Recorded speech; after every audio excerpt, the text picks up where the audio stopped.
రెండవ పాదము పెట్టినంతనే విషవాగ్ని ఎంతో ఆనందిస్తుందండి.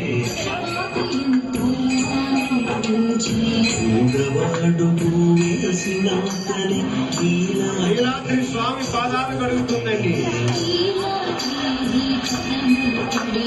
నాలుగవాడుగు వేసినంతనే శేషాద్రి పరుగుపట్టిందండి. ఐదవ అడుగు వేసినంతనే గరుడాద్రి విజృంభిస్తుందండి. ఆరవ అడుగు వేసినంతనే నారాయణాద్రి గానము చేసే నారాయణాద్రి గానం చేస్తుందన్నమాట. ఏడవ అడుగు వేసినంతనే వెంకటాద్రి గోవింద వెంకటాద్రి గోవింద చెప్పిందండి.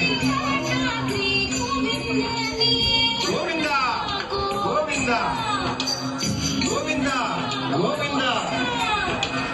సప్తశైలమును ఎక్కిన స్వామి శిలారూపమే దాచెంగా